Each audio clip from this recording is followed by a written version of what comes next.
Bonjour et bienvenue sur le podcast Banous, le podcast du marketing et de la com digitale.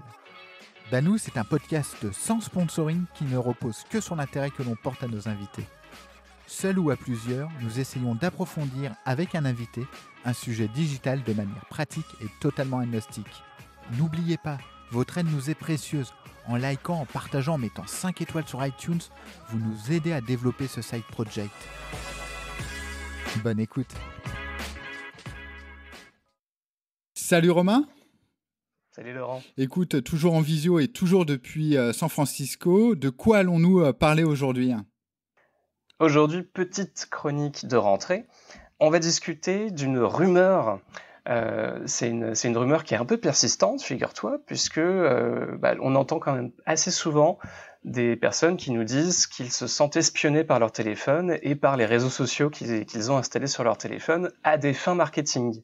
Ok, alors comment toi tu as analysé ça et comment tu vas essayer de démontrer que finalement cette rumeur est peu fondée ? Alors, je vais essayer de faire un raisonnement un peu analytique par l'absurde, avec deux trois exemples pour essayer de donner un peu de factuel, mais ça va surtout être un raisonnement par l'absurde. La première raison pour laquelle, pour moi, c'est peu plausible, d'abord, c'est que c'est très complexe d'un point de vue technique de réaliser cet espionnage. Alors pourquoi c'est peu plausible ? Alors, la première chose à savoir, c'est que l'analyse audio, ça demande à transcrire cette donnée de voix en donnée texte qui va derrière être analysée par une machine. Ça peut pas être fait sur votre petit téléphone. C'est quelque chose qui forcément doit être fait par un gros serveur et du coup ça nécessite que de la data soit utilisée pour envoyer ce flux de données, et ça nécessite également à ce que y ait de la batterie qui soit consommée, parce que la donnée elle va pas être envoyée de façon brute, elle va être d'abord compressée forcément pour retranscrire, on va dire, dans un format MP3. Si je comprends bien, ça veut dire qu'on aurait des indicateurs factuels sur le transfert de données, que ce soit en batterie ou même en data. Exactement, on pourrait l'observer. Et d'ailleurs, tu me fais une super transition, parce que il y a une entreprise qui s'appelle Wandera qui a fait un petit test, alors à son échelle, bien sûr, mais le petit test qu'ils ont fait, c'est qu'ils ont mis 2 téléphones sur lesquels ils ont installé l'ensemble des réseaux sociaux. Il y a un téléphone qui a été mis dans une pièce pendant 3 jours dans le silence complet, c'est ce qu'on appelle un groupe de contrôle dans un A/B test, et l'autre téléphone, lui, était dans une pièce à côté d'un haut-parleur qui diffusait en permanence je crois que c'était des publicités pour de la nourriture pour animaux. Et après, ils ont comparé du coup l'usage de la batterie, de la consommation de data entre les deux téléphones. Et figure-toi que c'était complètement ISO. Parfois, c'était en faveur du groupe témoin, parfois en faveur du groupe de test. Bref. C'était vraiment du bruit statistique.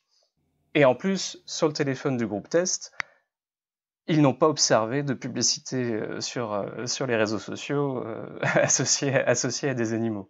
Admettons qu'ils arrivent à optimiser la data, la batterie. Est-ce qu'il y aurait une autre méthode qui permettrait de contredire cette rumeur ? En tout cas, je peux te donner un autre argument. Admettons en effet que les données aient effectivement été envoyées sur les serveurs de grands réseaux sociaux. Maintenant, il faut qu'ils puissent les analyser. Et figure-toi que l'analyse audio, c'est pas quelque chose de simple à faire. Malgré des avancées en intelligence artificielle, ça reste un problème assez complexe à résoudre, parce que forcément, il y a la langue à gérer, les accents des interlocuteurs, la prononciation, la nasalité, le volume, la vitesse, le nombre d'interlocuteurs. Tu vois, là aujourd'hui, toi et moi, on parle à 2. Si on était écouté, la machine devrait comprendre qu'il y a 2 personnes qui sont en train de discuter. Les fonds sonores, l'écho, du bruit métallique. Voilà. En fait, voilà, tout ça pour vous dire, c'est très complexe à faire, et il faut vraiment investir beaucoup d'argent pour pouvoir avoir un système qui va marcher décemment. Et pour avoir beaucoup d'argent, du coup, il faut être un de ces gros mastodontes, un de ces gros réseaux sociaux. Et forcément, cette taille vient avec des problèmes de scaling. Ça veut dire que vous allez en plus être obligé d'optimiser énormément vos systèmes d'analyse audio, parce que ça va être des volumes gigantesques. une fois que la voix a été transcrite sous un format texte, maintenant l'ordinateur, la machine doit finalement analyser un petit peu le sentiment qui était évoqué, le sujet qui était évoqué, parce que on se rappelle qu'on voulait essayer de voir si ça pouvait être utilisé comme signal pour un ciblage publicitaire. Du coup, est-ce que le signal était positif, négatif, neutre à propos d'un sujet? Quel était le stade du cycle d'achat s'il y en avait un? C'est de la prospection, l'achat a déjà été réalisé? C'est hyper complexe à faire et c'est de l'investissement additionnel croisé encore une fois avec ces problèmes d'échelle qu'ont vont avoir ces plateformes. J'ai pour la petite anecdote une amie qui faisait du contrôle qualité pour Amazon Alexa et elle entendait souvent sa collègue italienne jurer « Alexo, stupido !» parce que, oui, même Amazon, en italien, a du mal à vraiment être hyper optimisé apparemment. D'accord, alors, mettons un peu de côté les réseaux sociaux. Est-ce que mon frigo connecté pourrait m'écouter ou un autre ustensile de cuisine pourrait m'écouter afin de personnaliser de la publicité? Oui, en fait, on pourrait très bien imaginer que certains frigos puissent être hackés à des fins d'écoute, mais en fait, le hacker aurait de toute façon des problématiques, les mêmes problématiques que ces grands réseaux sociaux. Il n'aurait pas vraiment beaucoup d'échelle parce que on a tous des modèles un peu différents de frigos connectés. Et en plus, il va y avoir des problématiques de croisement, de cross-device, parce que c'est pas votre frigo qui navigue sur Internet, c'est vous depuis votre téléphone. Donc, ça va être très très très compliqué d'avoir des échelles intéressantes pour des annonceurs. Et puis pour trouver des annonceurs pour acheter ce type d'audience, ça va pas être si simple que ça. Ok. Est-ce que tu as des exemples dans le passé qui ont posé problème par rapport à ces objets connectés? Il y a un petit exemple, vous en avez peut-être entendu parler, mais il y avait Lidl qui avait lancé un robot de cuisine connecté sur lequel il n'avait pas mentionné le fait qu'il y avait un micro, parce que le constructeur avait laissé un micro en se disant tiens, le jour où je le ferai évoluer, je pourrais mettre un de ses assistants vocaux pour récupérer les recettes, mais ils l'ont jamais activé et ça avait fait un petit peu grand bruit, et comme c'était un produit assez populaire, les journaux télévisés en avaient parlé et avaient un peu partagé les risques que pouvaient avoir ces objets connectés pour la privacy et pour la criminalité en général. Alors, quid des enceintes connectées? Ouais, tu t'évoquais les enceintes connectées. Je voudrais rassurer là-dessus parce que les enceintes connectées, effectivement, vous écoutent en permanence, mais vont essayer de détecter réellement les fameux OK Google seulement. Ils vont analyser que cette partie-là. Donc ça peut se faire localement sur cette petite machine, mais l'envoi de données n'est jamais réalisé sans ce petit mot-clé. Donc rassurez-vous sur vos enceintes connectées, elles ne vous espionnent pas à des fins marketing.